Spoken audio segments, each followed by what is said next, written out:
Hola, ¿cómo andan todos? Estamos en la segunda charla de acá de las Jornadas Gauchas. La verdad que estoy muy contento de presentar esta mesa. Es una mesa de pesos pesados. La verdad que gente que sabe mucho de la materia. Tenemos a Alejandra Laera, que es una de las más grandes especialistas que tenemos de acá de literatura del siglo XIX, de gauchesca. Tiene una carrera que realmente es admirable, la seguimos muy de cerca. Tenemos a Carlos Rizo, que es un escritor costumbrista y uno de los más grandes tradicionalistas de acá de la Argentina, así que estamos muy contentos y bueno, hay que halagar cuando se lo merecen. Estamos muy contentos que esté acá. Tenemos a Matías Casa, que es un conocido de acá de la biblioteca, ¿no? Gran frecuentador de estas mesas, y a Leandro Lacuaniti, que también es doctor en Historia y está preparando, creo que... Estoy por doctorarme. Estás por doctorarte, bueno, pero está metido mucho en la gauchesca y en el canon, ¿no? de la gauchesca en los años 30, exacto. Así que bueno, es un honor que estén acá con nosotros. Así que bueno, vamos a empezar con Alejandra y después, bueno, vamos siguiendo con las charlas. Así que le damos la palabra. Hola, ¿qué tal? Bueno, muchas gracias. Gracias por la invitación. Siempre está bueno colaborar con la Biblioteca Nacional y con este tipo de eventos. Así que voy a compartir con ustedes algunas cosas un poco leídas, un poco habladas que preparé para esta oportunidad. Algo así como Martín Fierro, Camino a la Contemporaneidad, o algo por el estilo sería, ¿no? Un título posible del trabajo. Lo que no sé si veo bien acá y no sé si los anteojos me garantizan ver mejor. Bueno, vamos a intentarlo. Siempre me pregunté, y ahora nos pregunto, ¿qué clásico nacional necesita un pueblo? Pero nos pregunto también si un pueblo, todos nosotros, necesitamos un clásico nacional definitivo. A comienzos del siglo XX, más exactamente en los años del centenario patrio, en la década de 1910, dos escritores, Leopoldo Lugones, también poeta, y Ricardo Rojas, estudioso, el primer gran estudioso de la literatura argentina, creyeron que sí. Y eligieron bien. Eligieron el Martín Fierro de José Hernández, que resultó propicio, adecuado, para una exitosa operación de consagración cultural que llevaron a cabo por diversas vías. Discursos, hay que recordar, por supuesto, los discursos de Leopoldo Lugones en el Teatro Odeón, que darían lugar a El Payador, ¿no? El libro en el que elige y consagra al Martín Fierro como libro canónico y como poema nacional. Libros de ensayo, bueno, el mismo El Payador de Lugones, y de historia. Desde ya estoy pensando en la historia de la literatura argentina que empieza a publicar Ricardo Rojas en 1917 y en la cual los dos primeros tomos los dedica a los gauchescos, orbitando todos esos textos alrededor del Martín Fierro de José Hernández. Y también en programas de enseñanza, ¿no? Se logra esta consagración cultural. De hecho, Ricardo Rojas fue el creador, unos años antes, ¿no? de la publicación de la historia de la literatura argentina, de la Cátedra de Literatura Argentina en la Universidad de Buenos Aires. Y también del Instituto de Literatura Argentina de la Universidad de Buenos Aires. Es decir, que tiene una gran colección vinculada con el Martín Fierro, ¿no? Que bueno, ahora que estoy al frente del instituto pude conocer bien, porque no la conocía del todo, la verdad. Eligieron, decía el Martín Fierro entonces, un poema gauchesco publicado casi 30 años antes por José Hernández en dos partes. El gaucho Martín Fierro en el 1872, conocido como La Ida, cuando en 1879 Hernández publique La Vuelta. Un poema gauchesco escrito como si fuera un gaucho el que cuenta su historia, una historia que denuncia el maltrato, la marginalización, la criminalización, la persecución y los castigos arbitrarios de las autoridades sobre los habitantes de la campaña. Una historia que implícitamente al mismo tiempo reclama que el Estado Nacional que se estaba proyectando y que en el 79, con la vuelta, ya está ahí nomás de lo que se va a reconocer como su momento de consolidación. Entonces, decía, reclama implícitamente el Martín Fierro que el Estado Nacional no deje a sus habitantes de la campaña desamparados. La historia es la historia de Fierro, la historia de su amigo Cruz y de los hijos de Fierro y de Cruz, del hijo mayor, del hijo segundo, de Picardía. Pero con esa voz del yo me pongo a cantar, con esa voz ficcional, y eso es fundamental, creo, la historia los representa a todos los gauchos. Claro que el Martín Fierro tiene algo más. Sus versos son una invención poética original de Hernández, ¿no? Él mismo, un buen conocedor del habla rural y de los cantos gauchos de los paisanos. Esa lengua gauchesca se dicen sextinas, ¿no? La tirada que ya todos conocemos. Todo esto que estoy diciendo es simplemente subrayar algunas cuestiones, ¿no? No decir nada nuevo, como verán, en cuanto a esta descripción o esta selección descriptiva. Decía, entonces, la lengua gauchesca del Martín Fierro se dice en sextinas, 6 versos de 8 sílabas con una rima particular y con cambios en la medida de los versos, en la métrica, en el momento justo, ¿no? Esa es la creación de Hernández. Cuándo cambiar, cuándo ajustar, cuándo hacer una torsión. Eso entonces podríamos decir es el hallazgo literario, ¿no? Lo que le da una eficacia especial, única, al libro que está escribiendo. Y por último, hay algo más que también quiero destacar, aunque bueno, a esta altura me parece que es evidente, y es que estamos ante un poema, pienso que lo que escuchamos antes también evocaba ese mismo clima, ¿no? Una de las intervenciones. Decía, estamos ante un poema masculino y masculinizador, un poema que habla de una pampa viril, de hombres a caballo, una pampa en la que el protagonista es una víctima, pero posee también los atributos de un héroe épico. Coraje más sabiduría. Esa sabiduría que Fierro muestra en los consejos después de haberse enfrentado en duelos criollos con sus pares o enfrentado a las partidas que lo perseguían. Es por todo esto que el Martín Fierro resultó apropiado para su consagración cultural como poema nacional, como clásico nacional por excelencia en el centenario y unas 2 décadas después para su consagración estatal, esa misma consagración estatal que hace que exista hoy un Día de la Tradición y que estemos reunidos acá.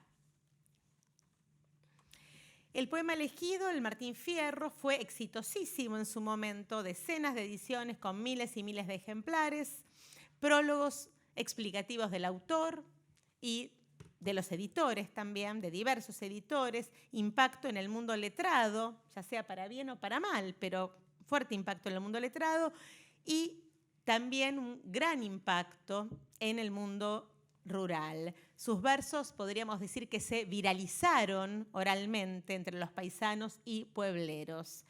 Hay varias anécdotas al respecto que, bueno, no voy a comentar ahora, pero que ilustran muy bien, ¿no? Ese público diverso y disponible para leer, escuchar, reproducir, apropiarse de un poema como el de Hernández. Sin embargo, en la década de 1890, la historia ficcional, pero representativa de Fierro y sus hijos, se mezcló con otras historias de gauchos perseguidos también. Se mezcló con gauchos como los Moreira, los Juan Cuello, es decir, con gauchos reales, ¿no? con gauchos que habían existido en diversos momentos del pasado de ese siglo XIX, sobre todo en la década del 70, pero también en los años del rosismo. Es decir, que Lugones y Rojas sacaron, ¿no? Hicieron una elección que fue sacar este poema de un conjunto más o menos indiferenciado de historias gauchas. Es el gran fenómeno de los 90 que fue estudiado por un crítico como Adolfo Prieto, uno de los pocos que estudió ese fenómeno de indiferenciación, ¿no es cierto? Bien, decía entonces que sacaron, ¿no? Este poema de un conjunto de historias que circulaban de manera más o menos indiferenciada y eligieron, entre todas, la historia escrita, ¿sí? La historia escrita en forma de ficción, ¿no? Con la lengua del poema gauchesco. Ese es, me parece, el gran, la visión que tuvieron Rojas y Lugones. Lo que sigue desde ya es bastante conocido, ¿no? Insisto, por eso mismo es que estamos reunidos acá. Entonces vuelvo a mi pregunta inicial. ¿Qué clásico nacional necesita un pueblo?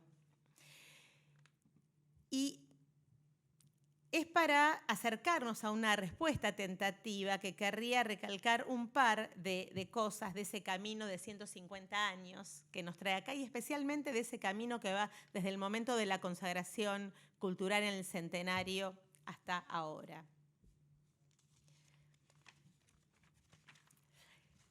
La primera cuestión es que la historia de la ida, el relato de la insumisión del gaucho, castigado y perseguido injustamente, subsumió algunos episodios de la Vuelta, entre ellos y principalmente la justificación de la campaña a la frontera sur, autodenominada Conquista del Desierto, en 1879, el mismo año de la Vuelta, ¿no es cierto? En la que se exterminó o sometió a servidumbre a sus habitantes y también subsumió el modo en que la identidad de gaucha opera para neutralizar la llegada masiva de inmigrantes en los años 70 y las décadas siguientes. La segunda es que los consejos de Fierro de la Vuelta, consejos de paz y de reconciliación con el Estado y con los patrones, recordemos el sea bueno quien trabaja y será bueno el que obedece, ¿no? Perdón, sea bueno el que trabaja y será bueno el que manda. Ya había hecho yo misma una subversión, ¿no? de este consejo. Ok. Decía, ese momento compensó la rebeldía del gaucho en la ida, porque decimos que Martín Fierro es la exhibición de la injusticia, de la rebeldía gaucha, pero también podemos decir que allí está la promesa del trabajo como marco de ciudadanía responsable.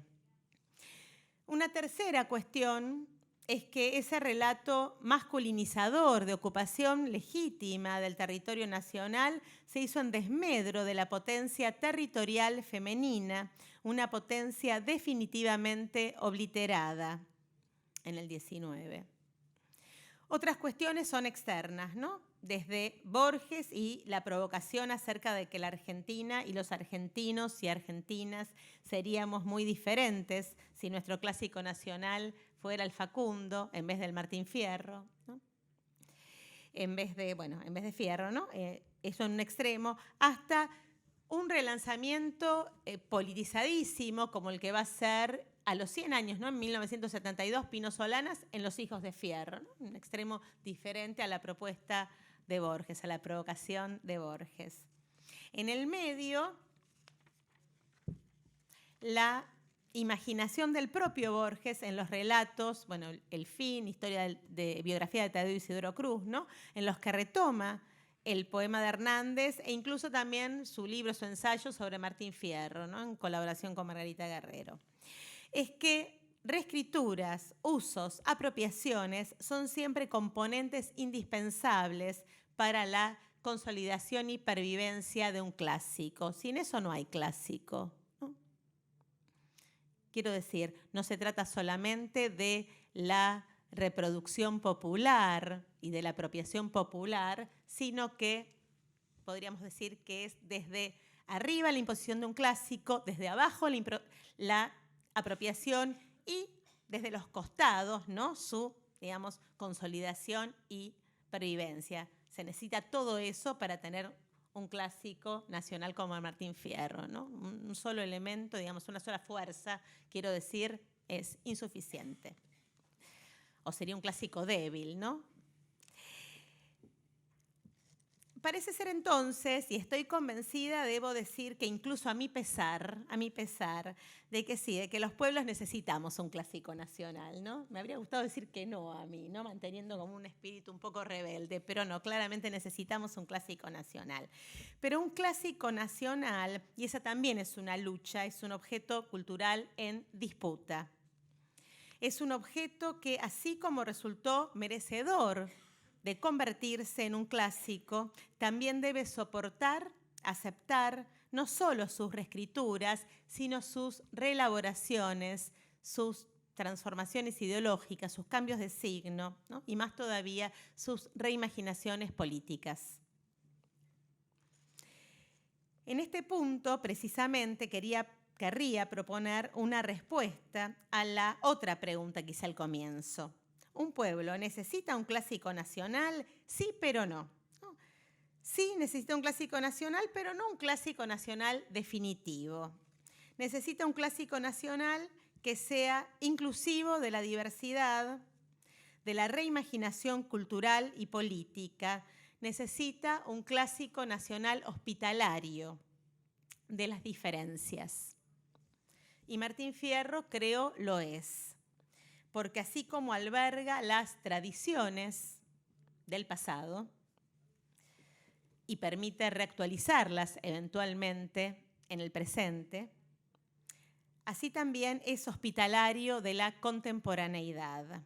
Y lo es no solo por su denuncia social, sino por el modo de escribir cantada esa denuncia. El clásico nacional que precisamos es ese Martín Fierro multiplicado de la imaginación contemporánea. Y con esto voy terminando. Los Martín Fierro que advierten la experimentación formal del poema de Hernández, no importa si buscada o no, no importa si inspirada o no, pero el efecto, el resultado es de experimentación formal. Decía que advierten esa experimentación formal, como ocurre con el Martín Fierro ordenado alfabéticamente de Pablo Cachachián, que tiene apenas unos años de publicación, en el cual solo la lectura de los primeros versos, los de la A, muestran que no es solo un juego literario o experimental el que hace Cachachián, porque en esos versos la denuncia, el ansia de liberación y no sometimiento está condensado casi más todavía que a lo largo de varios cantos del Martín Fierro, ¿no? Entonces, es como que redobla esa apuesta, por supuesto en otro contexto y con otros resultados en cuanto a la recepción, ¿no? Pero también es un modo de esa actualización que mencionaba antes. También necesitamos los Martín Fierro que recupera y actualiza al sujeto subalterno del presente, como el guacho Martín Fierro de Oscar Fariña, que va a estar en una mesa, ¿no? Hoy mismo acá, creo, Oscar Fariña. Sí. Bien, que le pone voz tumbera de migrantes al canto del marginalizado, que conurbaniza la pampa y nos impacta ahora, hoy, con aquello que nostálgicamente se lee en el poema de Hernández. Y que de nuevo no tiene el mismo impacto, ¿no? Porque la relación de la lectura y de la oralidad cantada no es la misma que en su momento tuvieron los letrados y ese grupo subalterno respecto de lo que era la élite económica, política y social en ese momento, ¿no? La que se tiene ahora.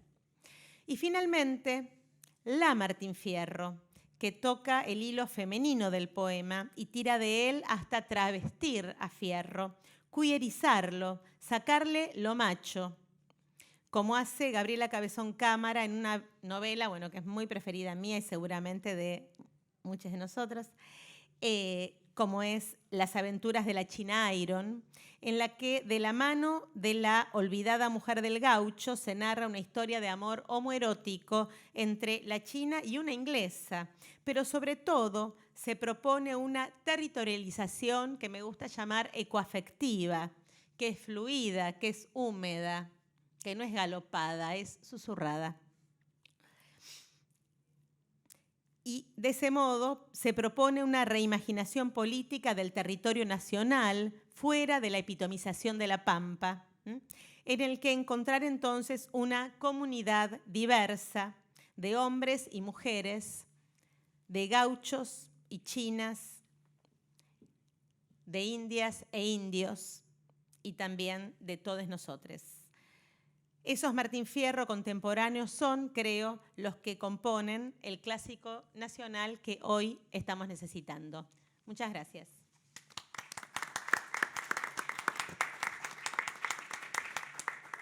Gracias, Alejandra.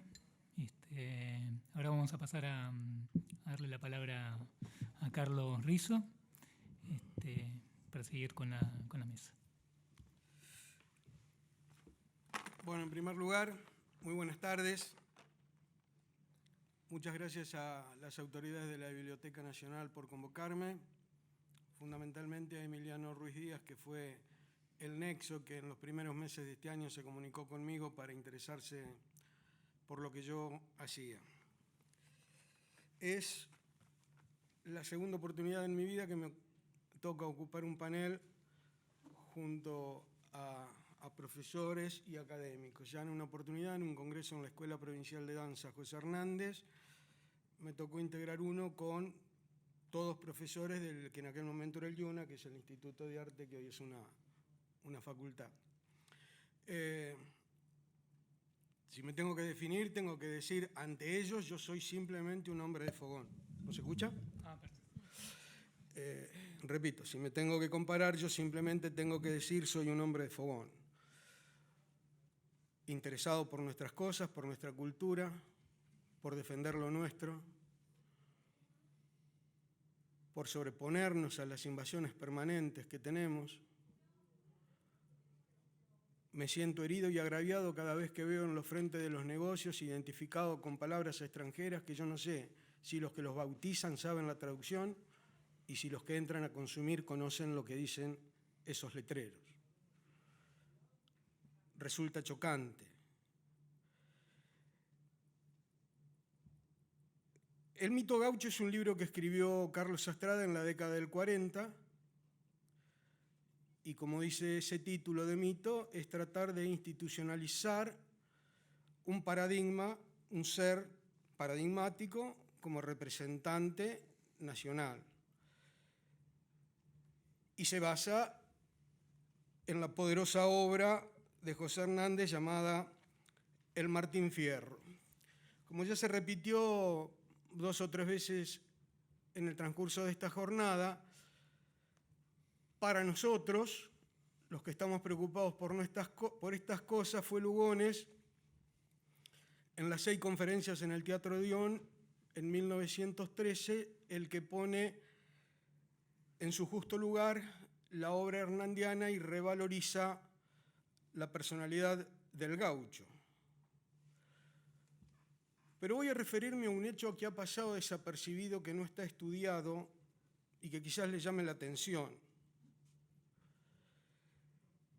En esta ciudad de Buenos Aires se generó en los últimos 20 años del siglo XIX un movimiento que se llamaron los grupos criollos de carnaval. Carlos Vega se refirió a ellos elementalmente, muy por arriba, muy superficialmente en su libro donde habla del tradicionalismo, y el que lo trató a fondo pero no lo llegó a publicar fue el payador e historiador Víctor Nicolás Di Santo. En la gente de mi ambiente criollo, muchos se sorprenden cuando uno plantea esta situación. Pero esta gente se anticiparon 30 años a Lugones en reubicar la figura del gaucho y se anticiparon 35 o 40 años a Andrés Chazarreta en traer al Teatro de Buenos Aires en el 21 la música folclórica. Porque los grupos criollos de carnaval no eran comparsas para hacer reír.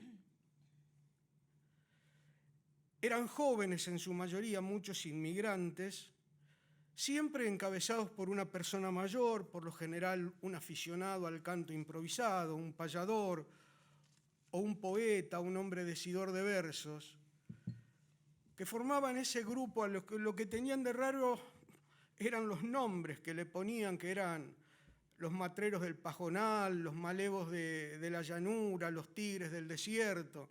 De esa manera se identificaban. Pero lo que ellos representaban era lo que consideraban la esencia del gaucho. Por 1880, y yo voy a hacer un planteo en el cual muchos pueden estar en desacuerdo, el gaucho estaba en la pendiente hacia el ocaso. La vida real del ser social denominado gaucho no se extiende más allá de 120 años. Esto es odioso, lo de poner fechas de inicio y fecha de caducidad de algo, pero a veces tenemos que así hacerlo para poder ubicarnos en espacio y tiempo. Ya finalizada la conquista del desierto, el campo cambiará fundamentalmente, sobre todo en la gran llanura pampeana, y esto hará que a partir de 1880 ese ser llamado el gaucho comience un periodo de transición y de transformación que lo llevará a ser el paisano o el hombre campero. Como pretendo ser escritor, esto se lo simplifico, se los ejemplifico en dos trabajos literarios, el Martín Fierro y el Don Segundo Sombra. Cuando Hernández, después de haber tenido una pelea, es perseguido por la partida y se refugia en un pajonal, me gustaría tener tiempo para explicarles lo que es un pajonal, lo que es una pelea a cuchillo de uno contra varios, pero el tiempo es tirano y no puedo entrar en esas minucias que son muy interesantes. Dice Hernández que se sacó las espuelas para no pelear con grillos, probó el filo del cuchillo en una mata de paja y hace el lomo contra el caballo para esperar la partida. En un pajonal, al otro no se lo ve hasta que se lo tiene enfrente, supuestamente en un limpión del pajonal.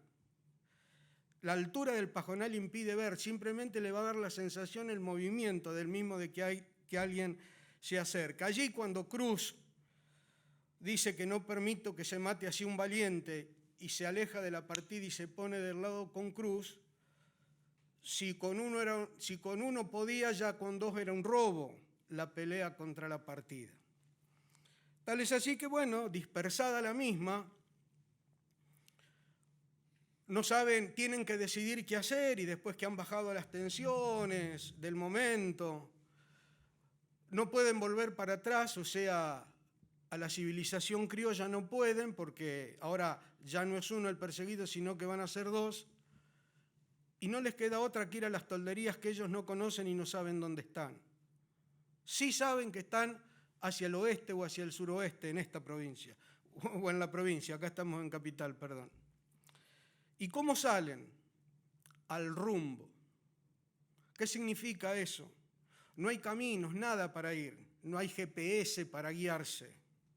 Saben que está hacia allá, hacia el oeste, hacia donde el sol se pone, que va a ser la brújula guiadora de ellos dos en su destino. En esa línea recta e imaginaria desde donde estaban hacia donde tienen que ir, mejor dicho, de esa recta solo los va a torcer un arroyo al que hay que buscarle un vado, un río en el que hay que encontrarle un paso, una sierra a la que hay que rodear para no andar trepando en lo pedregoso de esa cuestión. Y de esa manera llegan a los indios. 50 años después, el personaje de la otra obra cumbre de nuestra literatura, El Segundo Sombra, interpretado, que en realidad para mí todo el mundo dice El Segundo Sombra es el personaje secundario de la novela. Léanla con atención y verán que el principal personaje es Fabio Cáceres. Es una novela de iniciación es una rectitud de la novela. No tiene estudios psicológicos, camina un camino recto. Un chico que va creciendo y al que se le ha puesto un palo tutor para que no se tuerza, como se hace con los árboles.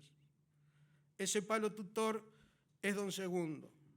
Criollo como el que más, dicen las mentas, domador, recero de profesión, palabra que no existía en la intensidad con que se la empieza a tratar en El Segundo Sombra. Los gauchos de entonces eran troperos, tropeaban atrás de las tropas.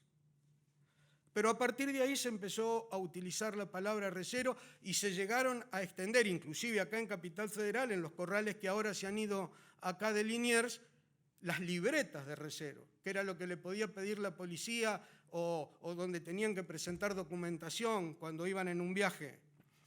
Ese recero, afamado y conocedor de su trabajo, ¿por dónde va cuando lleva a las haciendas y lo inicia a este chico en esa vida? ¿Cruza campo como Fierro y Cruz? No, va por caminos alambrados. El habitante de ese momento de la llanura ha perdido la esencia que le permitió ser gaucho, la independencia y la libertad.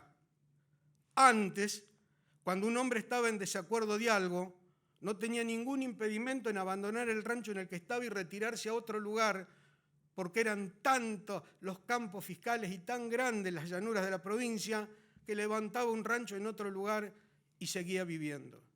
Esto se ve muy bien en Cancha Larga, una obra recomendable y creo yo que sociológica y psicológicamente y por los conocimientos y la minucia de las cosas es superior en muchos aspectos al Segundo Sombra.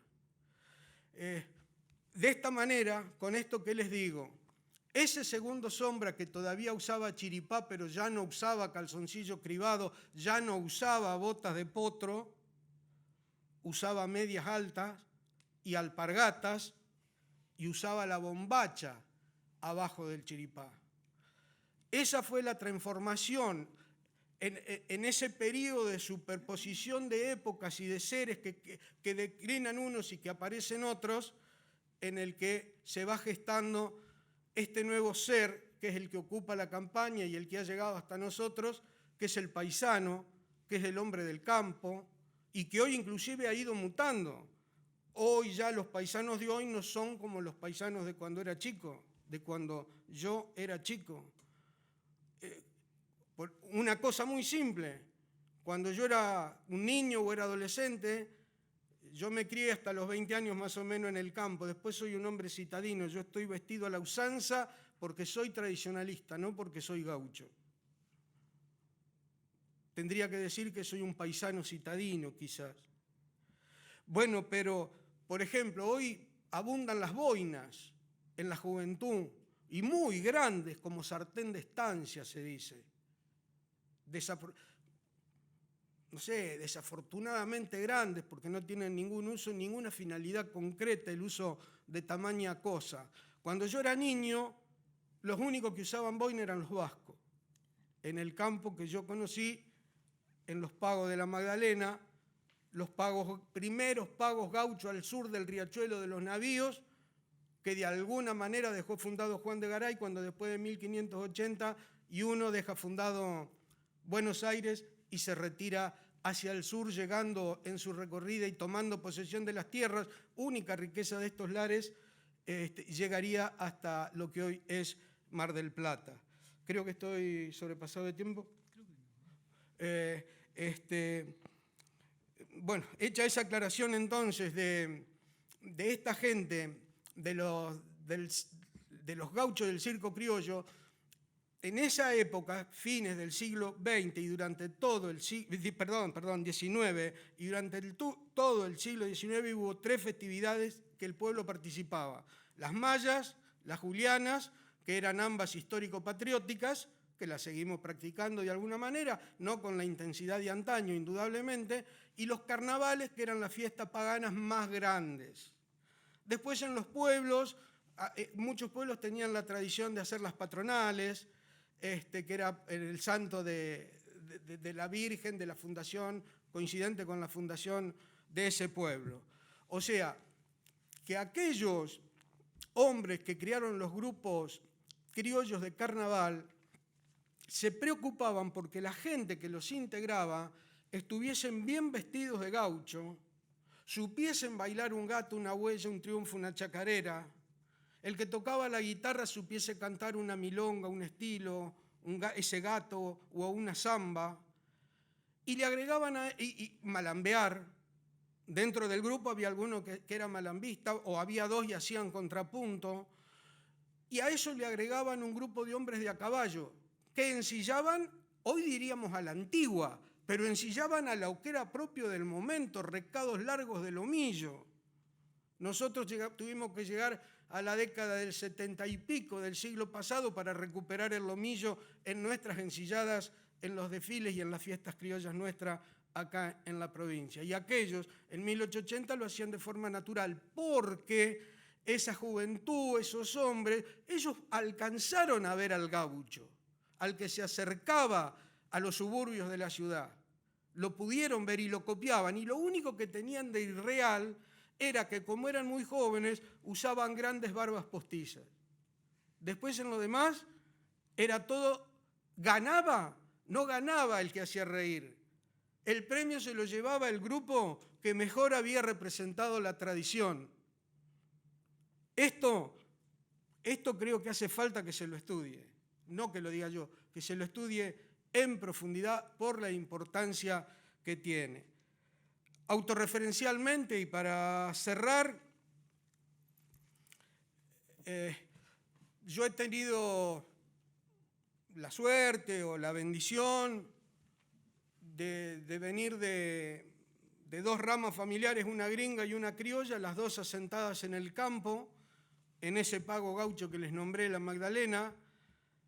Si bien por la parte de mi padre no era muy larga hacia atrás, porque los bisabuelos eran inmigrantes, por parte de mi madre se remontan los bisabuelos, tatarabuelos, chosnos, hasta los años 1700 y pico en esta zona. Los Cepeda, los Gutiérrez en nuestra zona. Antes de Magdalena están la Ensenada del Barragán, que eran los Gutiérrez Barragán, ¿no? Y por ahí yo soy Gutiérrez por bisabuela también, Cepeda por parte de abuela materna, y el hombre más cercano a Pedro de Mendoza era el capitán Rodrigo de Cepeda, y hay quienes en mi familia quieren creer que tenemos alguna vinculación. Yo creo que es una fantasía. En teoría murió soltero después que se desfunda Buenos Aires y se dirigen hacia la Asunción. Ese capitán habría muerto soltero, que es el hermano de Santa Teresa de Jesús, porque era Cepeda y Ahumada la santa, su apellido real. Y por el lado de los Espinel me enorgullezco porque la estrofa de las poesías criollas desde el siglo XIX hasta hoy es la 10ª. Y el creador de la 10ª fue el padre Vicente Espinel, de Ronda, España, un español que escribió novelas, que institucionalizó la 10ª en el medioevo, en el siglo de oro español, como la forma estrófica más importante junto al soneto. Y en los retazos de la heredad de mis mayores, en el pedacito de campo que le tocó a mi abuelo, donde tenía tambo a cielo abierto, como era antes, que se inauguraban las mañanas con un farol sol de noche en un palo alto para que alumbrara el corral, yo gateé y pisé en patas el patio de tierra de la vieja casona de los ombúes. Y aunque ustedes piensen que puedo fantasear, yo estoy seguro que las vibraciones telúricas penetraron en mí para marcarme y hacer de mí el tradicionalista honesto que soy hoy en día. Muchas gracias.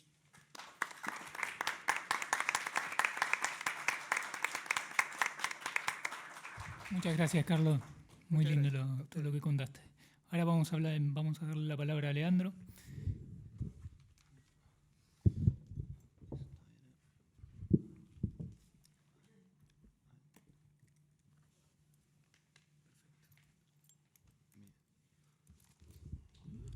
Bueno, muchas gracias por la invitación a los organizadores del evento. Buenas tardes a todas y a todos. Lo que yo voy a presentar hoy acá es un avance, una parte de mi investigación de mi tesis doctoral en Historia, prontamente a defenderse en la Universidad de Buenos Aires, en la Facultad de Filosofía y Letras. Quiero indicar desde un principio, ¿no?, que yo no soy especialista en literatura criollista o gauchesca, pero sin embargo mi objeto de estudio, que es la Comisión Nacional de Cultura, me fue llevando hacia estos temas, ¿no?, que tienen que ver con lo que estuvimos hablando en estas mesas y en la anterior, en cuanto a cómo la literatura criollista participa de manera activa en la formación de las identidades criollas y, en este caso, de la identidad nacional. Voy a usar un PowerPoint para, de alguna manera, ordenar un poco esta presentación, que se va a dividir en 4 partes. En un primer momento lo que voy a hacer es comentar de qué se trata la Comisión Nacional de Cultura, qué es este objeto de estudio, para luego empezar a hablar un poco sobre cómo desde esta Comisión Nacional de Cultura se fue trabajando en pos de la difusión de un imaginario nacional muy vinculado a la tradición, muy vinculado a la figura del gaucho y a distintos elementos del folclore. Como título, esta presentación tiene, ¿no?, el concepto de folclore. ¿Por qué utilizo este concepto de folclore? Porque esta es una categoría que se utilizaba dentro de la Comisión Nacional de Cultura para designar a distintos elementos que formaban parte de una imaginada tradición nacional. No me voy a detallar en cuáles son todos esos elementos que se pueden incorporar dentro del folclore, pero el folclore incorporaba dentro de las políticas culturales de esta Comisión Nacional de Cultura elementos etnográficos, etnomusicológicos, arqueológicos, además de la literatura criollista, costumbrista o nativista, entre otros temas. ¿Qué fue la Comisión Nacional de Cultura? La Comisión Nacional de Cultura fue una agencia cultural del Estado encargada de diseñar, gestionar políticas culturales, administrar instituciones para la promoción y difusión de las producciones culturales de los artistas y los intelectuales.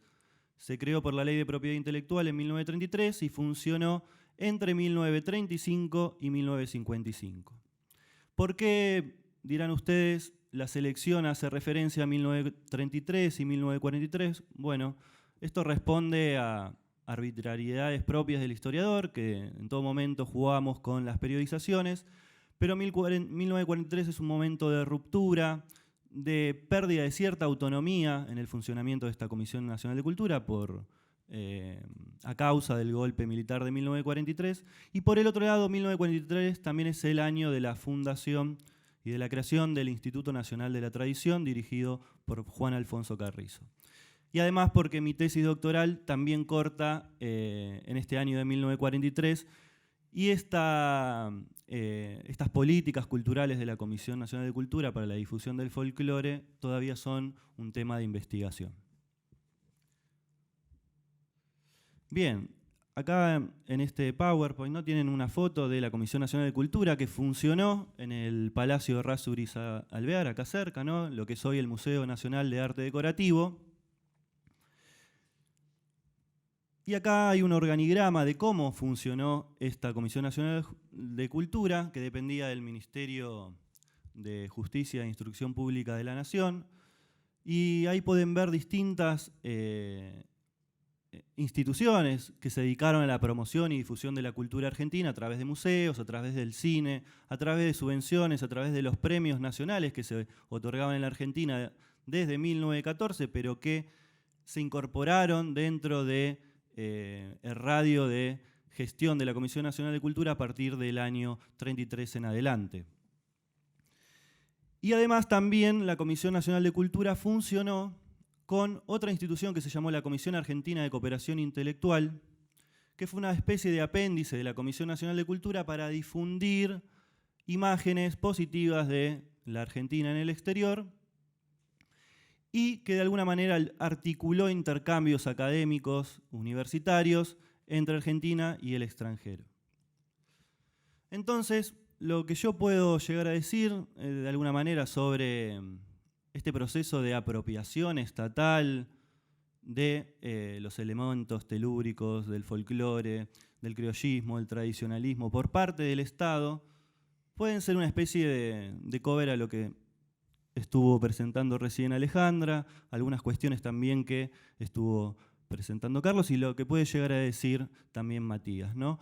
Lo que quiero decir es que el Estado ya había tenido de manera no tan articulada algunas aproximaciones para institucionalizar la figura del gaucho desde el momento centenario, pero sobre todo, como ha estudiado Alejandro Cataruza, en los años 20 y en los años 30 del siglo XX, el folclore fue incorporado dentro de distintas políticas en el nivel educativo que tendían como misión la construcción, si se quiere, de un nacionalismo de tipo étnico diferente a aquel nacionalismo cívico que había circulado en la Argentina desde fines del siglo XIX.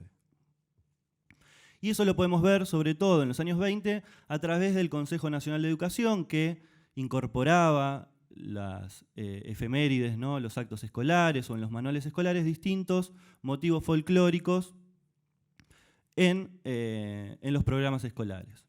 También lo podemos ver ya desde los años 30 en adelante, y esto lo ha estudiado bien Matías, ¿no?, esta circulación que tuvo el folclore, el criollismo dentro también del ejército, la iglesia, como elementos, como organismos, ¿no?, que promovían esta circulación de una identidad criollista. Lo que yo descubro fuertemente en el accionar de la Comisión Nacional de Cultura es que es imposible pensar qué se entendía por folclore argentino sin tener en cuenta cuáles eran las ideas de los administradores de esta Comisión Nacional de Cultura. Si bien la Comisión Nacional de Cultura estaba integrada por 12 personalidades que provenían de instituciones y asociaciones culturales diferentes, los intelectuales nacionalistas católicos e hispanizantes lograron detentar los cargos jerárquicos y de mayor peso dentro de esta institución, dentro de este organismo estatal. Si nosotros hacemos una mirada sobre el periodo 1935-1944, que es el periodo que yo estuve trabajando en mi investigación, hay dos presidencias, la primera del 35 hasta el 41, presidida por Matías Sánchez Orondo, senador nacional, impulsor de la ley de represión contra el comunismo en los años 30, Carlos Ibarguren, presidente de la Academia Argentina de Letras, que va a ocupar la presidencia de la Comisión Nacional de Cultura desde 1941 hasta 1944 inclusive. Pero también tenemos dentro de esta comisión directiva a Gustavo Martínez Zubirías, un escritor de ideas antisemitas también, que era director de la Biblioteca Nacional y participaba como representante de la Biblioteca Nacional en esta comisión directiva de la Comisión Nacional de Cultura. Y tuvo un rol muy importante, sobre todo, en la organización de los espectáculos que se promovía a través de la Comisión Nacional de Cultura, a través del Teatro Oficial en el Teatro Nacional Cervantes, el Teatro Nacional de la Comedia.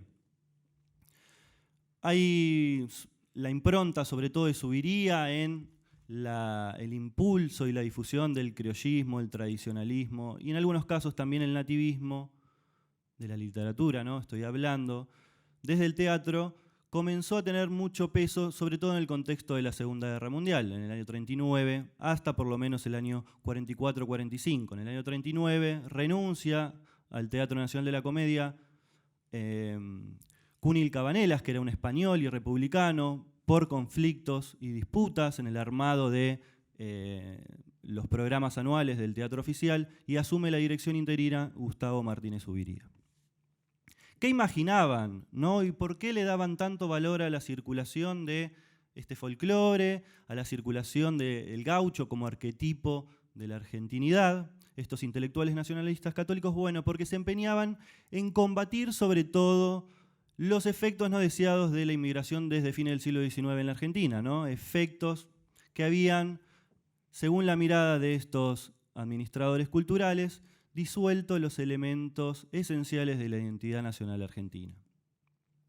Incluso Carlos Ibarguren podía llegar a decir en su libro La inquietud de esta hora, de 1934, que los males de la Argentina se debían al problema de la inmigración masiva, aluvional, de fines del siglo XIX, y que como efecto la inmigración había provocado el fin, ¿no?, la muerte, digamos, del gaucho, y su reemplazo por el linchera internacional, ¿no? Y esta idea creo que es compartida también por Matías Sánchez Orondo, de que los efectos contaminantes de la inmigración terminarían por borrar la argentinidad. Acá en una tapa de la revista Caras y Caretas del año 1936, de diciembre de 1936, tenemos a Matías Sánchez Orondo, quien está inyectando, inoculando, ¿no?, los males del extremismo, ¿no?, a través de una vacuna que tiene como etiqueta el nacionalismo, y detrás tenemos la mirada atenta del gaucho Juan Pueblo.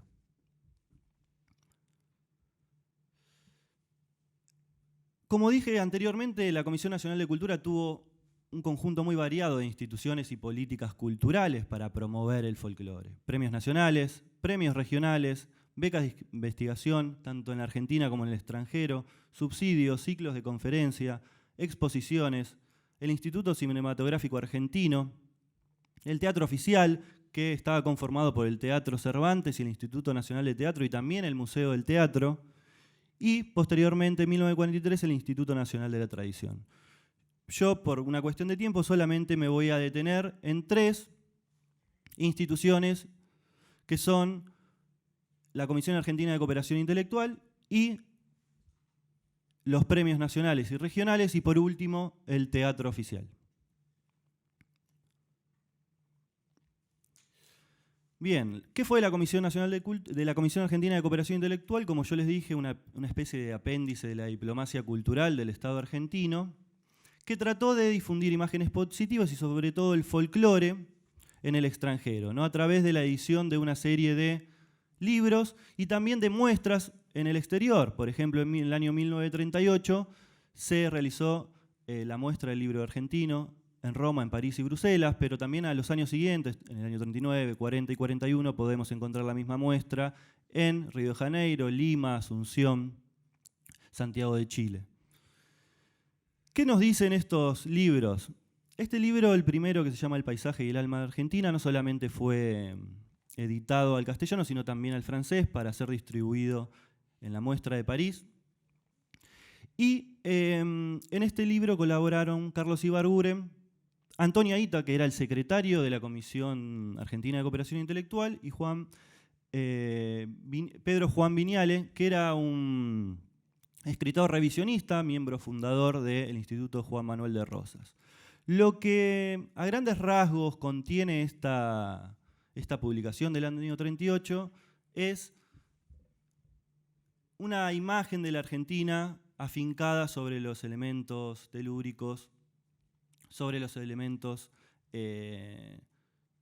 criollistas y una exaltación de la figura del gaucho. A pesar de ello, esta obra es una compilación y una selección de capítulos y fragmentos de otros libros. No, en este libro no está el Martín Fierro, ni ningún fragmento del Martín Fierro, pero eso respondía a que el Martín Fierro era editado por la Comisión Argentina de Cooperación Intelectual para ser distribuido gratuitamente en bibliotecas públicas del extranjero.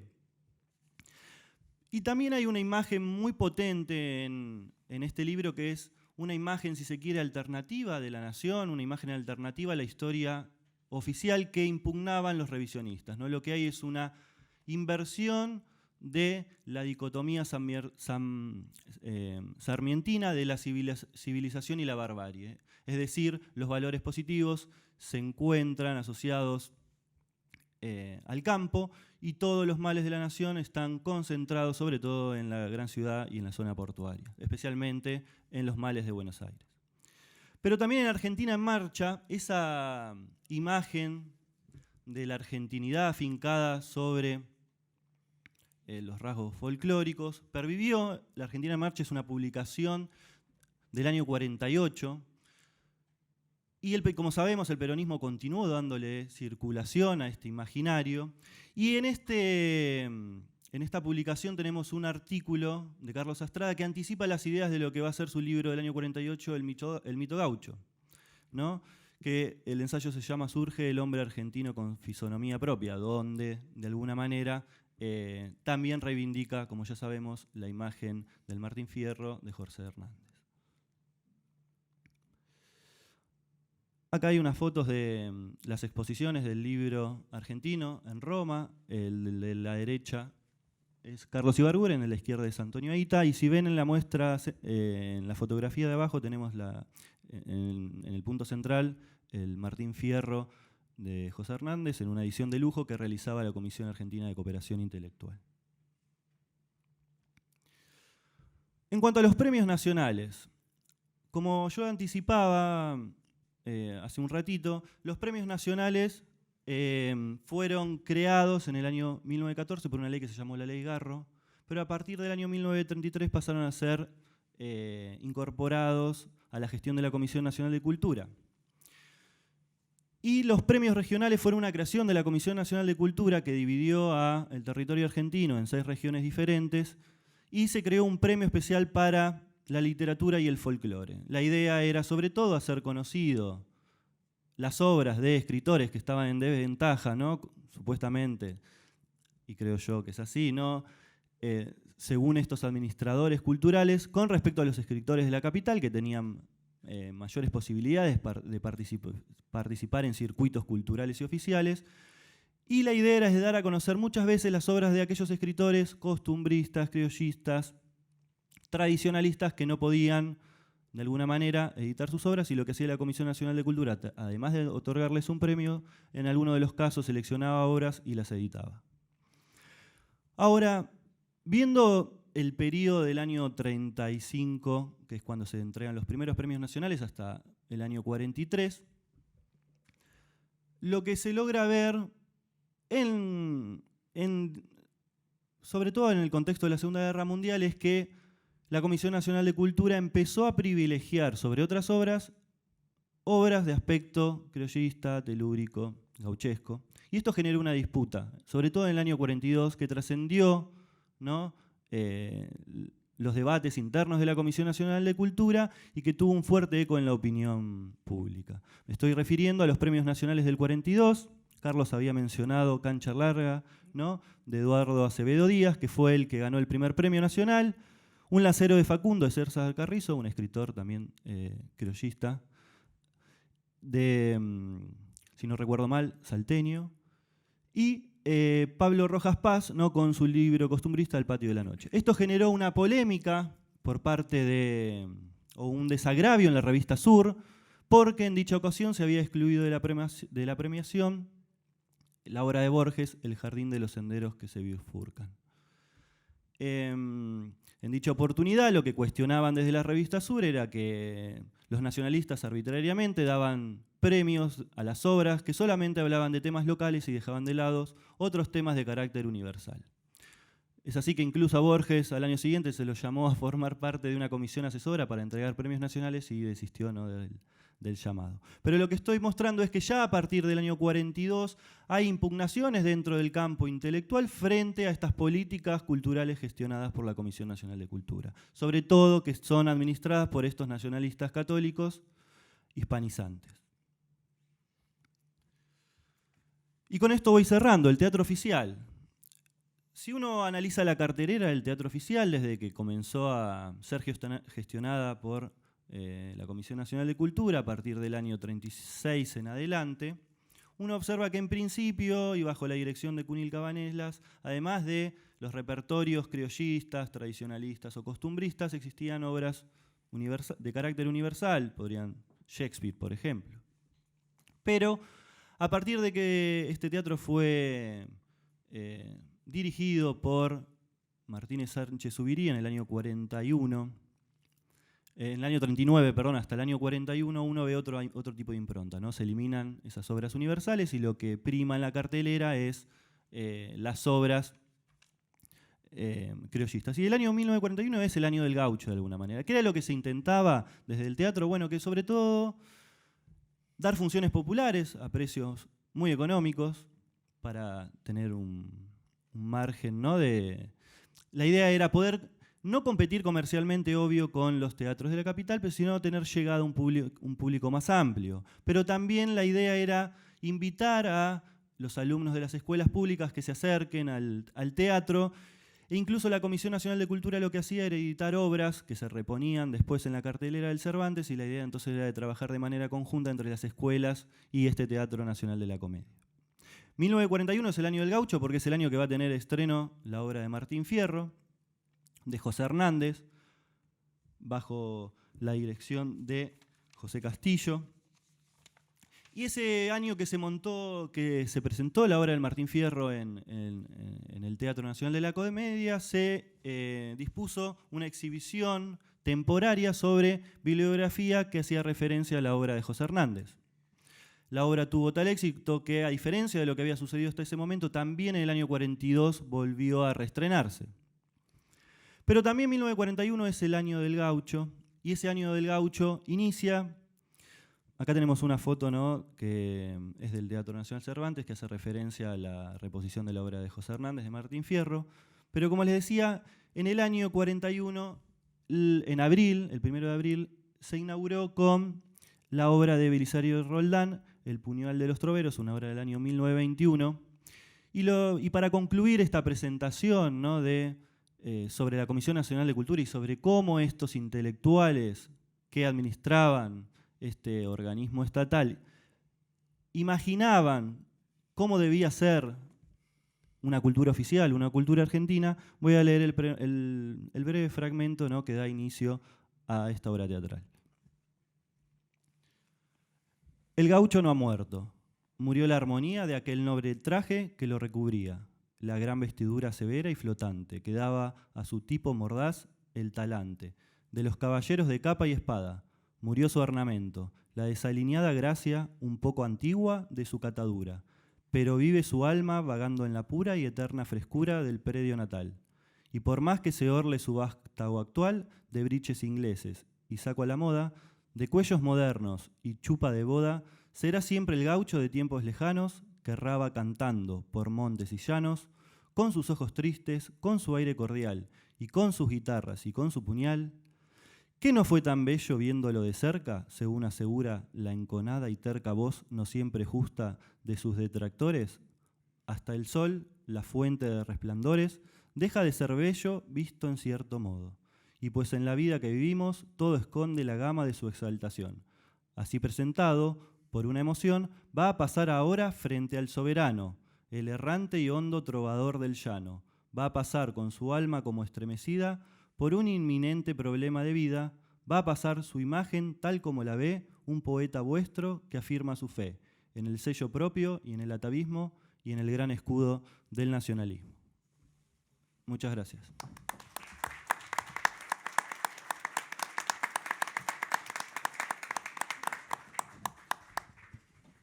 Bueno, muchas gracias, Leandro.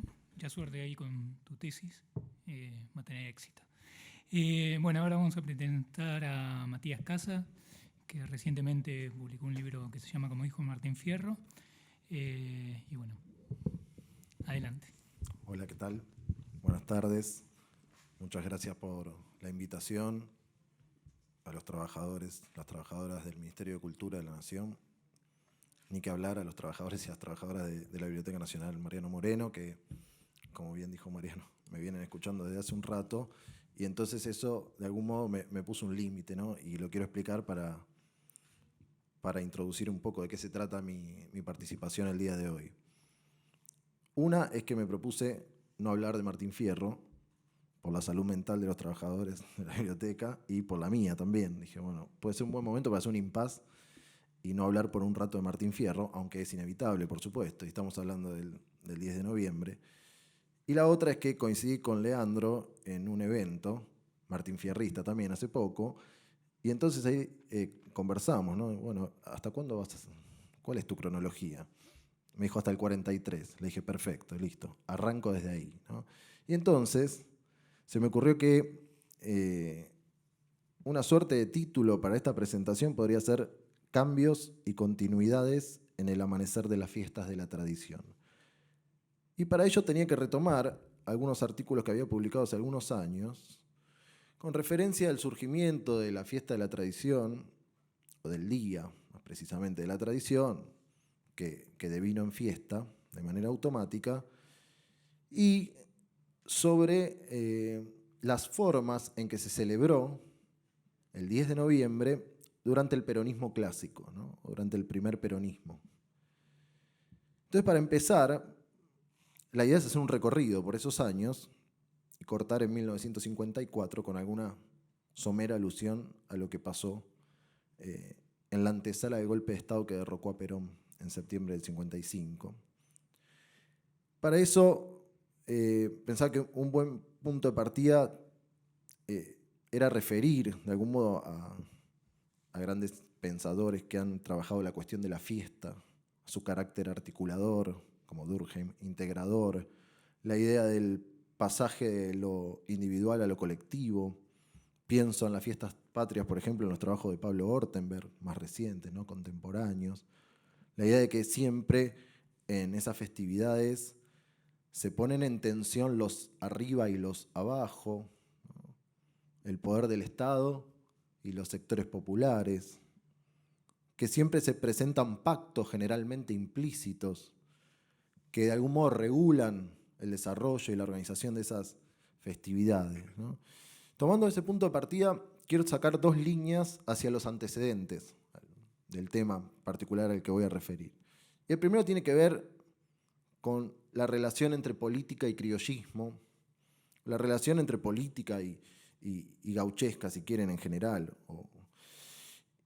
Y es bueno entender un poco la participación de Leandro, la ponencia nos iba mostrando eso, que el interés político por el gaucho, por el mundo rural, el folclore, en clave identitaria, o en clave, diría yo, como puente de conexión, de comunicación, ese carácter articulador del criollismo del que habló Legrat, se puede visualizar desde finales del siglo XIX, como decía Carlos, en términos de movimientos ideológicos con mayor claridad a principios del siglo XX, tomando la experiencia de algunos sectores del anarquismo, quizá de modo más aislado algunas figuras del Partido Radical que reivindicaron la gauchesca en términos positivos, hasta incluso autoproclamándose como parte de ese universo gauchesco en la construcción de su liderazgo político, de sus figuras políticas. Y por supuesto los conservadores y el peronismo, que es lo que voy a tratar de puntualizar. Pero dije que eran dos líneas de antecedentes. La otra línea tiene que ver con la relación propiamente del peronismo con las fiestas, con el folclore, son los trabajos de Chamoza, por ejemplo, pero con las fiestas particularmente, también en los laburos de Chamoza sobre la expansión del folclore, se trabaja cómo Perón y sus funcionarios y buena parte de la militancia peronista vivieron y atravesaron la fiesta de la vendimia, la fiesta de la zafra, ¿no? En algunos casos, algunos autores hablan de cooptación o de peronización de estas festividades, y entonces eso me parece como un concepto clave para discutirlo un poco relacionado a la fiesta de la tradición, que es lo que nos convoca a todas y a todos hoy aquí, ¿no? Una primera etapa se podría considerar, una primera etapa desde el 43 en adelante, ¿no? Si me permiten una breve, pero breve digresión, la fiesta y el Día de la Tradición se debatió legislativamente en el 38, se sancionó en el 39 a partir de un proyecto que presentó la agrupación Bases de La Plata, dirigida por Francisco Timpone, que era de los Pagos de Ayacucho, y que en diciembre del 37 dio a conocer esa idea. Pero si uno va un poquito más atrás, durante la década del 30, en el centenario del natalicio de Hernández, en 1934, cuando también había debates legislativos en torno a erigir un monumento a José Hernández, presentado por diputados socialistas, para que veamos un poco la pluralidad política que ya convocaba el tema en esa época, también surgieron espontáneamente diferentes fiestas criollas datadas en el 10 de noviembre en honor al natalicio de José Hernández. Pero lo cierto es que el proyecto de bases se considera como el puntapié fundacional para que cada 10 de noviembre, con mayor o menor intensidad a lo largo de todo este tiempo, todos tengamos algún tipo de experiencia con el Martín Fierro, con la cultura gauchesca, con las tradiciones argentinas, fuese en la escuela o en otro tipo de instituciones. La fiesta tuvo un contenido político desde el inicio, por supuesto. El proyecto fue aprobado por unanimidad, pero también es cierto que cada representante en esos debates entendió el valor del Martín Fierro y sobre todo su contenido o sus mensajes de manera divergente, pero todos confluyeron en un punto, que era válido el destaque, la revalorización y la celebración. Y al final estoy hablando del Martín Fierro, me di cuenta, ¿no? Pero la celebración del Martín Fierro en clave de identidad nacional, etc. Decía que la fiesta estuvo vinculada a la política desde el comienzo porque la primera fiesta se realizó en San Antonio de Areco.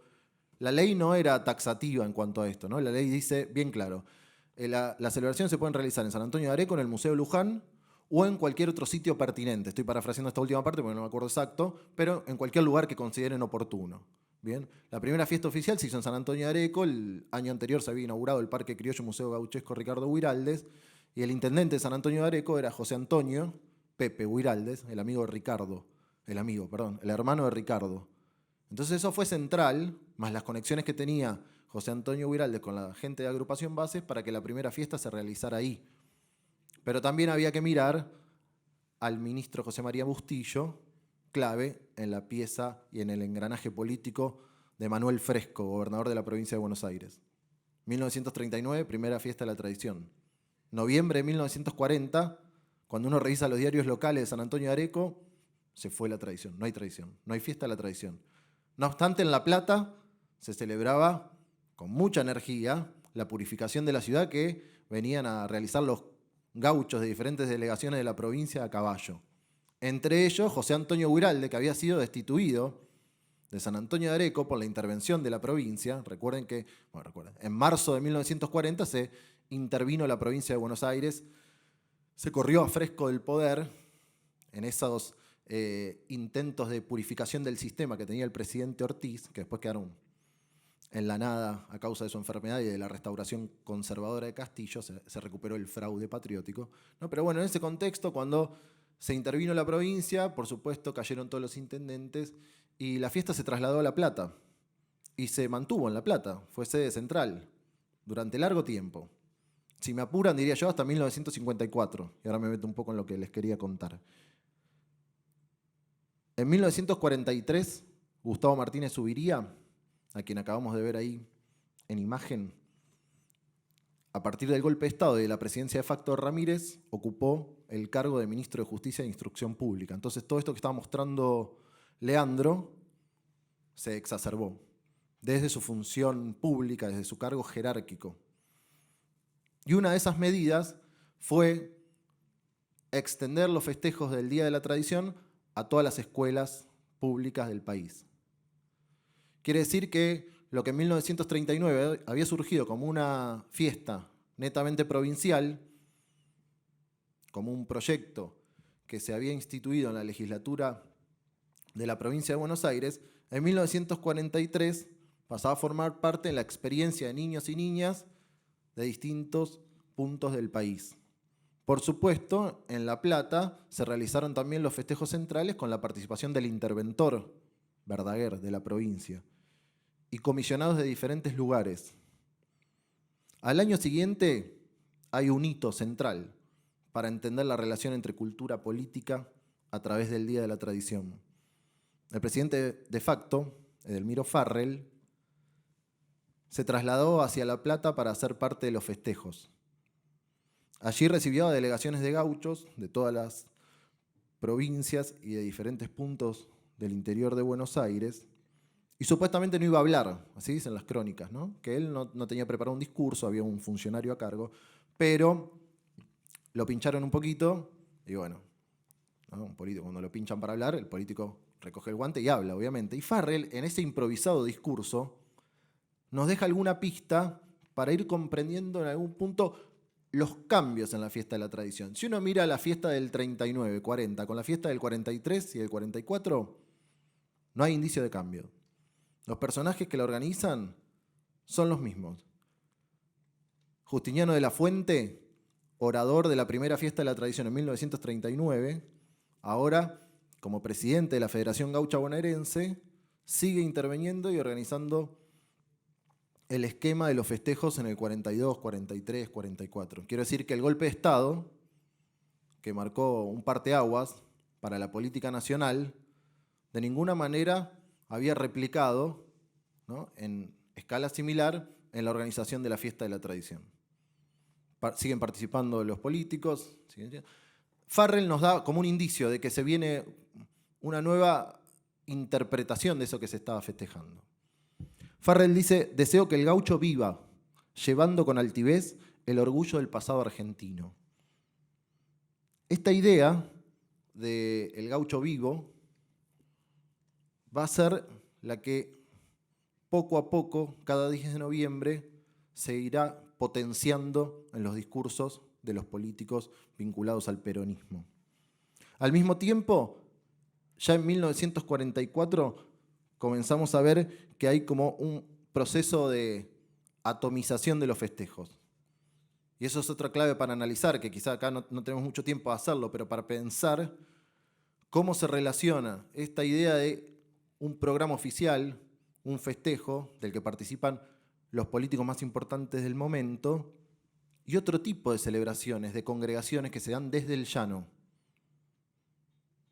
a la cual buscan intervenir cada uno de los municipios. San Fernando, Adrogué, José Cepaz, Los Toldos, Avellaneda, Quilmes, Mar del Plata, Ramos Mejía y Vicente López festejaron el Día de la Tradición en 1944. En Ciudad de Buenos Aires, en el Teatro Colón, se presentó una obra de Ataliba Herrera que se titulaba Las Vírgenes del Sol y que se refería a las sacerdotisas del Inca. Pero al mismo tiempo, Santiago Roca cerraba su desfile gauchesco por la capital diciendo: de España heredamos nuestra tradición. Otra pista para ver cómo la expansión del Día de la Tradición no se daba solo en términos geográficos, sino también en términos de contenido. Cómo coexiste una obra de teatro sobre el imperio inca en el Teatro Colón con el discurso de Roca, marcando la clara hispanidad y solo hispanidad en esas representaciones gauchescas que circulaban. Por su parte, el Instituto Nacional de la Tradición, que mencionó Leandro hace un ratito, tuvo una intervención de muy baja intensidad. Carrizo, su presidente, su director, solo dio un breve discurso en San Fernando, mostrando que todavía ese instituto recién creado no tenía de algún modo la tutela o el rol protagónico en el diseño de la fiesta de la tradición. En 1945 la campaña electoral, luego de las semanas de octubre, pareció haberse cargado al Día de la Tradición, ¿no? Y entonces lo que se ven es que hay muchas festividades y que esa atomización alcanza otra escala, aún menor: clubes, sociedades de fomento, peñas. El 10 de noviembre se va transformando cada vez en una festividad más popular. En paralelo, el auspicio estatal en ese contexto casi que brilló por su ausencia, excepto en Rosario. La Municipalidad de Rosario organizó 2 días de festejo en 1945, cuando la fiesta de la tradición supuestamente todavía era parte de la lógica provincial, la lógica bonaerense. Todavía no se había nacionalizado. Recuerden que la nacionalización de Gustavo Martínez Zuviría había sido para las escuelas, para festejarlo en las escuelas. Bien. En 1946, lo que, al repasar la crónica de la prensa y los documentos internos de algunas instituciones que laburaron en la organización de estos festejos, lo que se advierte son 2 cosas, que yo denomino como una federalización de hecho, y que me parece central, sobre todo para matizar un poco las narrativas que hay con respecto a las apropiaciones de la tradición, del Día de la Tradición, de la Fiesta de la Tradición, etc., ¿no? Por un lado hay un proyecto legislativo para nacionalizarla, que queda trunco. Y por otro lado, lo que se observa es que ya hay festividades en diferentes puntos del país. En Chaco, en Corrientes, por ejemplo, son claros síntomas de que la fiesta va camino hacia su nacionalización. También 1946 da cuenta de una presencia política intensa, pero sin conectarla todavía a Juan Domingo Perón. Ese es otro de los elementos claves para tener en cuenta. ¿Qué hace Perón con todo esto? ¿No? Un poco yo hablé hace un ratito nada más de la idea de cooptación o de peronización, que puede resultar válida o no para pensar también la fiesta de la tradición. Muchos se lo atribuyen a la fiesta de la vendimia, a la fiesta de la zafra también.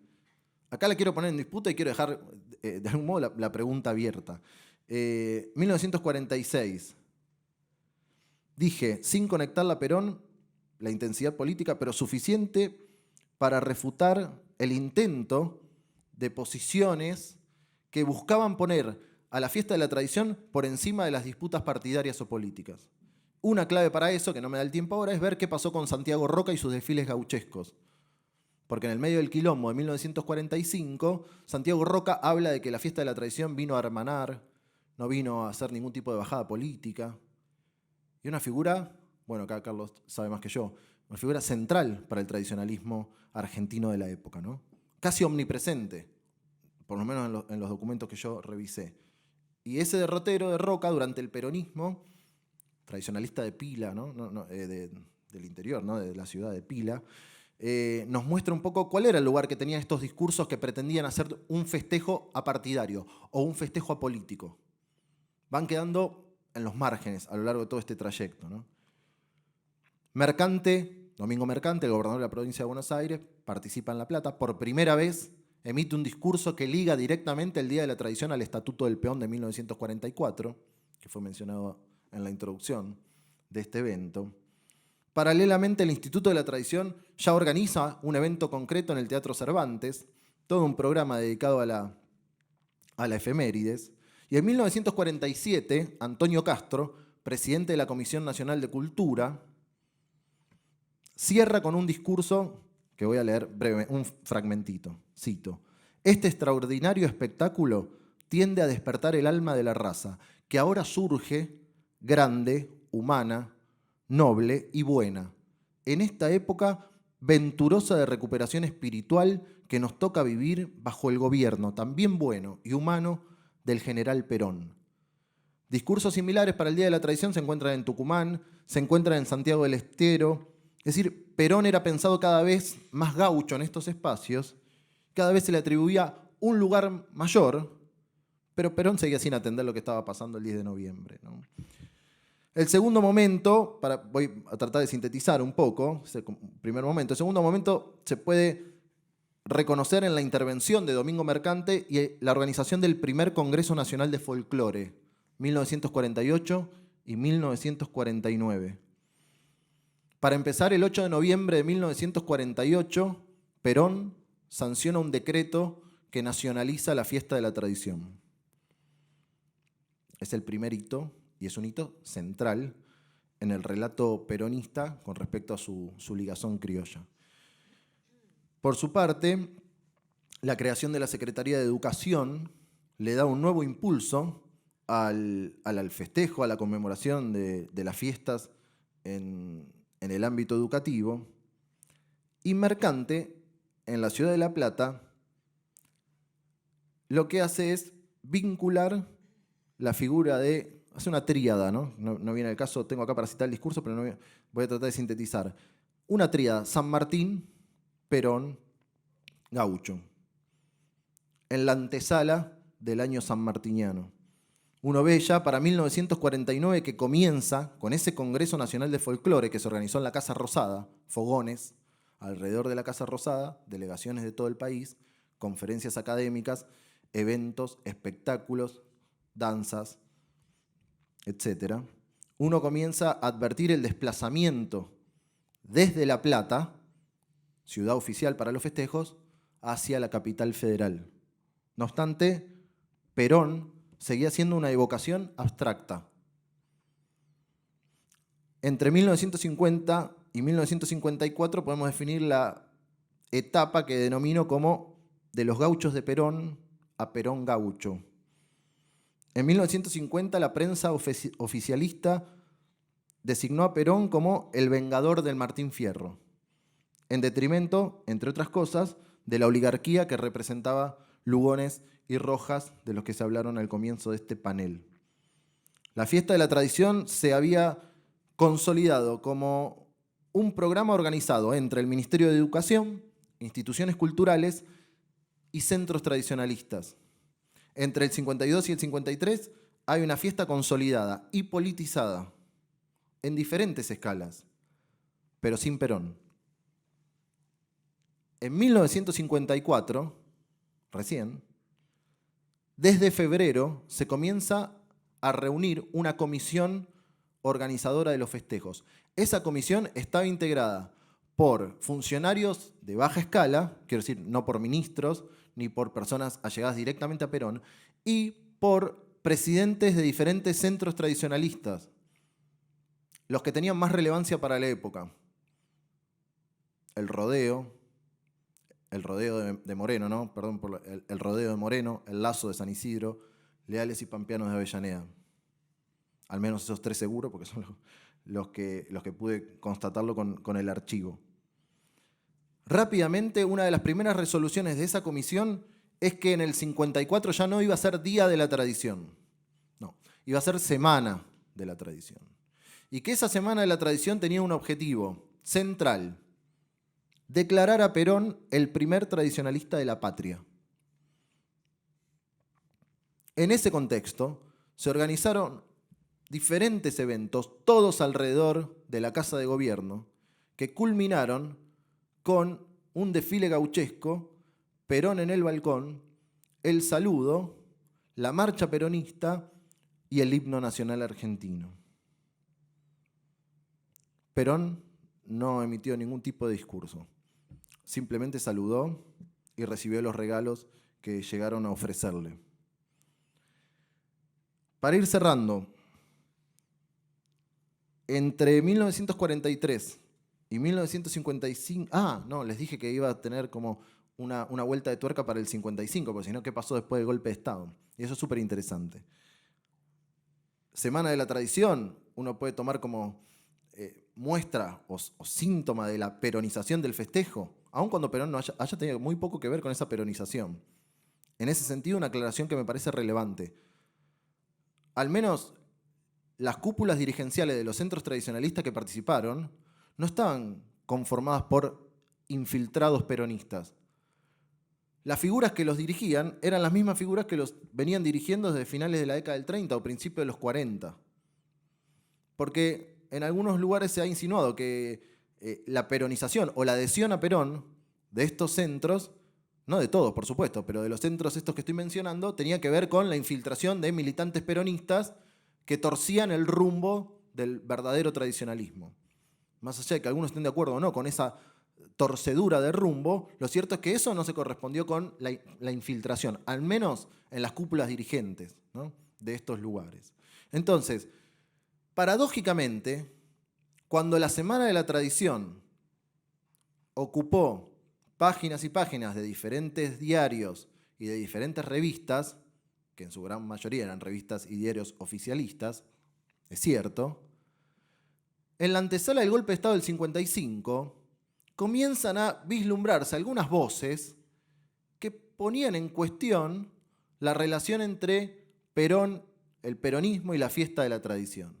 Ni que hablar después de septiembre del 55, pongo dos ejemplos. La revista Nativa, revista fundamental desde su fundación en la década del 20, dirigida por Julio Díaz Uzandivaras, para seguir y rastrear los trayectos de estas temáticas, al menos en Argentina. En Uruguay tienen su contraparte con la revista El Terruño, pero la revista Nativa comenzaba a reclamar con algunos editoriales el regreso de la fiesta de la tradición. Y para cualquier lector o lectora desprevenida que leía esas crónicas, entendía que la fiesta de la tradición había sido suspendida por la tiranía de Perón, cuando, a contramano, se había realizado una semana de festejos. Ese es un ejemplo, hay más. El otro ejemplo que quería decirles, la Sociedad Criolla Elías Regules, sociedad fundacional del movimiento tradicionalista rioplatense, fundada en 1894 por el decano de la Facultad de Medicina, Elías Regules. Ya Regules murió en el 29, ¿no? Después cambió su nombre. Sociedad Criolla Dr. Elías Regules. Una carta pública que sale en Nativa pidiéndole al general Lonardi que restituyera el Día de la Tradición, que había sido suspendido por la tiranía peronista. Y eso hay que leerlo varias veces, porque uno, o estoy loco o estaban mirando otra película. O entendían, y ahí me acordé por uno de los primeros puntos de la conclusión, o entendían que la creciente politización de la fiesta había sido una suerte de vaciarla de su contenido original, de diluirla y de tergiversarla, y por tanto la entendían como una fiesta que había sido suspendida durante esa época. Para ir cerrando, decía, en este periodo se puede visualizar tanto la extensión como la politización de estos festejos. Más que una búsqueda oficial por parte de Perón, lo que se dio fue una articulación entre organismos del Estado con asociaciones que lo antecedían y que pone seriamente en cuestión, o al menos en debate para seguir dialogando, la idea de cooptación del festejo. Y lo último es que, llamativamente, Perón fue el menos comprometido con la idea de peronizar el Día de la Tradición. No obstante, para adeptos y para opositores, quedó inevitablemente enlazado con ese proceso, fuese para su lectura positiva como para su lectura negativa. Una muestra más que nos indica que el día, la fiesta y todo lo vinculado a la organización de estos eventos está necesariamente atravesado por la política, por el poder político que lo pone en tensión una y otra vez. Muchas gracias.